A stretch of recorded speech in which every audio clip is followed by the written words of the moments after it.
Um outro desafio, né, que nesse momento me parece assim que tá se sobressaindo em relação a tantas orientações enviesadas e determinações enviesadas. A gente precisa conhecer a lei, mas conhecer de verdade a lei. A gente não pode sair escrevendo a respeito de determinações legais, atribuindo papéis sem conhecer a lei. E o que vocês estão fazendo aqui hoje é conhecer a lei. Isso é fantástico. E conhecer a lei é muito mais do que só ler a lei. Porque só ler a lei nos leva a equívocos, né? Precisamos ler a lei e ir além. Começar a criar esses campos de discussão, principalmente dentro do ambiente público. A gente precisa discutir. A gente pode começar discutindo um princípio, mas a gente precisa conversar sobre a lei. E escrever, e dialogar, e entender o que foi feito lá fora, e trazer aqui para dentro, e aonde a gente é diferente de lá fora, porque nós somos muito diferentes de lá fora. A gente ainda precisa criar uma cultura de proteção de dados aqui. Então, não é simplesmente pegar o que funcionou lá e aplicar aqui. Não, é construir a nossa própria história com proteção de dados. Né? Um outro grande desafio para a administração pública é pensar a proteção de dados quando a LGPD não se aplica. A gente tem o artigo 4 da lei que diz, né, que várias atividades do setor público, segurança, investigação, defesa, entre outros, que eu não vou lembrar todos aqui, não se aplica a Lei Geral de Proteção de Dados. Mas é tão importante pensarmos que, salvo engano, tem uma comissão discutindo como que a gente vai trabalhar o ambiente penal relacionado à proteção de dados. E por que isso é tão importante? Porque existe uma lei que foge atualmente do campo de aplicação da LGPD, que é a Lei de Bancos de Dados Genéticos, por exemplo, porque ela está sob a guarda da segurança pública. E a gente precisa começar a discutir isso porque isso são dados pessoais. E dados genéticos, por consequência, são dados pessoais sensíveis. Né? Se a gente perde uma senha, eu uso muito essa analogia, que se a gente perde uma senha, tudo bem, a gente troca a senha, a gente pede um cartão de crédito novo. Mas se alguém roubar o meu dedo e fizer um molde dele com silicone, como já aconteceu no passado, essa pessoa vai ter a minha impressão digital e ela rouba isso para sempre.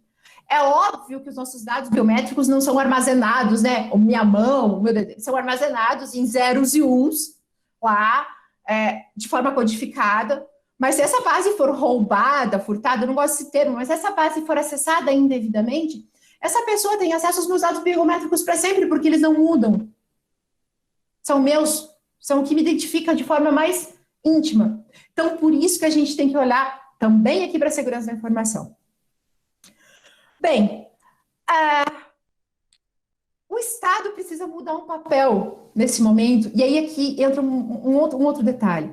Ele é um possuidor dos nossos dados, ele está de posse, ele é um cuidador dos nossos dados pessoais. Ele não é proprietário.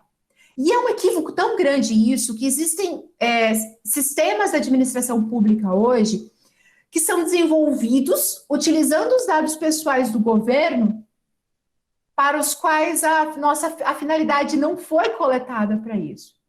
E um exemplo muito claro disso é o DataValid. O DataValid está sob investigação do Ministério Público, é uma investigação pública.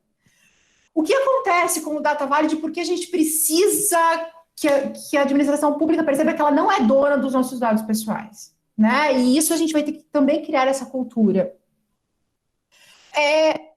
Eu não posso criar um sistema, monetizar, né, cobrar para que as pessoas acessem, sendo que esses dados foram conseguidos de uma base do governo. Esses dados foram coletados para outros fins, eles não foram coletados para o DataValid.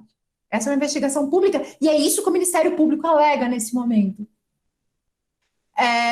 Então, quando a gente for utilizar, né, os dados pessoais que estão na administração pública, não é para a gente fazer uma consulta para ver se é confiável alugar uma casa para o indivíduo que está querendo alugar minha casa. Tenho 2 imóveis, eu não posso utilizar o CPF dele, ao qual eu tive acesso, porque eu sou um servidor público para fazer uma consulta, para fazer uma checagem de antecedentes dessa pessoa. Isso está fora do contexto. A gente precisa começar a se preocupar também com isso. Quando a gente tem acesso ao dado pessoal de outras pessoas, a gente tem um dever de respeito, de olhar para esse dado pessoal como se ele fosse o meu e falar, bem, eu queria que fizesse com o meu dado pessoal o que eu estou fazendo com o dado pessoal dessa pessoa. Então, e como a gente vai conseguir isso, né? Terminando já aqui a minha fala, para não me alongar demais, como que a gente vai conseguir isso? A gente vai conseguir isso quando a administração pública tiver papéis firmes. Tem iniciativas brilhantes acontecendo. Estão sendo soltados manuais de segurança da informação, manuais relativos à proteção de dados. Isso tem acontecido já, essa iniciativa, de forma que a gente precisa criar essa cultura. A gente precisa ter procedimentos, né? Procedimentos que orientem como o servidor público deve atuar diante da lei de proteção de dados. A gente precisa criar esses procedimentos. A gente precisa criar políticas. A gente já tem um monte de obrigações como servidores, né? A gente já tem vários deveres de confidencialidade, a gente tem vários deveres de probidade, um monte de coisa. Mas agora a gente precisa olhar para isso e começar a contemplar esses deveres também como deveres de proteção de dados e incluir esses novos deveres dentro dos nossos manuais. Uma outra, né, e por fim, assim, uma coisa que também a gente tem que olhar. E até escrevi sobre isso, mas, assim, escrevi com muito cuidado e com muito medo, porque a gente tem uma base legal chamada execuções de políticas públicas. O verdadeiro guarda-chuva, onde quase tudo é incluído. E o porquê? Porque a gente não consegue hoje definir no Brasil o que são políticas públicas. A gente não tem uma definição fechada do que são políticas públicas. E é essa base legal que permite o compartilhamento das bases de dados que o governo tem em sua posse com a iniciativa privada. De regra, esse compartilhamento é proibido da base total, né? Da base cheia. Podem ser compartilhados dados, mas não uma base completa. Porém, para a execução de políticas públicas, a gente precisa que isso esteja em algum documento. E aí o contexto é bem amplo, são contratos, são termos de parceria, são várias definições que a lei ali traz, deixando totalmente aberto. Se a gente olhar um pouquinho o histórico da proteção de dados, ela surge para nos proteger do Estado, de certa forma. Porque o Estado, como o maior detentor de dados pessoais, ele tem um poder absoluto sobre a gente, se ele quiser manipular esses dados. Então, na Europa, alguém pode até, né, me corrigir se eu estiver falando bobagem, mas na Europa o que a gente tem é que a lei protege o cidadão do Estado. E a LGPD também vem com esse intuito. Os dados dos cidadãos podem ser utilizados, mas em benefício deles e para o bem do Estado, não para benefícios que não para benefícios que não sejam esses, né? Que não sejam válidos, que não sejam finalidades da administração pública. Então, talvez a gente vai ter que encarar essa discussão do que são políticas públicas, para a gente não deixar esse guarda-chuva tão aberto. Porque se a gente deixa esse guarda-chuva tão aberto, qualquer coisa cabe embaixo dele. E quando a gente coloca qualquer coisa embaixo de um guarda-chuva, a gente perde o controle de como as coisas estão acontecendo. De minha parte é isso. Espero não ter falado nenhuma bobagem e nada muito complicado. Fiquem à vontade para as perguntas. E obrigada pelo espaço de novo, pela paciência em nos ouvir falar de proteção de dados, né?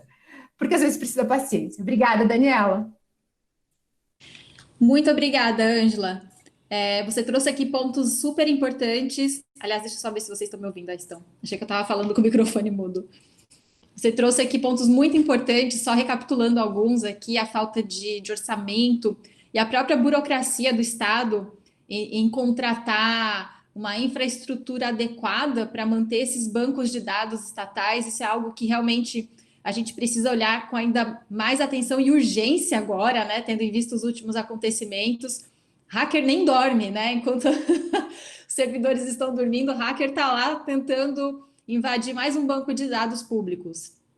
E além disso, a questão que você mencionou do treinamento, de realmente introduzir essa nova cultura, essa nova forma de pensar, porque a gente fala de bancos de dados e, obviamente, a nossa maior preocupação são esses bancos digitais de dados, e a gente não pode esquecer também, né? E eu sei que você mesma costuma lembrar que muitos dados pessoais também estão ainda nas repartições públicas, em papéis, em arquivos, em documentos físicos. E também é muito importante lembrar de ter esse cuidado de segurança da informação com esses documentos físicos, né? Guardar o acesso a esses documentos, enfim. E eu achei que foi muito legal, eu gostei bastante dos exemplos que você trouxe, e a gente realmente tem que ter mais atenção, até mesmo como cidadãos, né? E como servidores, no caso dos nossos alunos aqui, em como o Estado está tratando os nossos dados pessoais. E um outro ponto que eu achei super importante, aliás, fundamental que você trouxe, é o estudo mais aprofundado da lei, tentar buscar qual foi a intenção do legislador, né? Quais são as intenções ali por trás, o que é que inspirou a nossa lei. Eu acho que estudar o regulamento europeu que inspirou a elaboração da nossa LGPD é fundamental, porque nós importamos muita coisa boa de lá, e existem previsões no regulamento europeu que muitas vezes podem inspirar, enquanto não temos um regulamento, enquanto não temos outras normativas que especifiquem alguns detalhes que a LGPD deixou às vezes um pouco mais abertos, ali algumas disposições mais abertas, nós podemos nos inspirar no que já existe de experiência internacional no tema para poder aplicar a lei da melhor forma possível e buscar essas melhores práticas no exterior, num direito comparado. É super importante. E principalmente esse ponto da interpretação da lei, não simplesmente ler a lei e tentar extrair só do que está ali o que aqueles conceitos significam, por exemplo. A gente ouve falar, né, que texto fora de contexto é pretexto.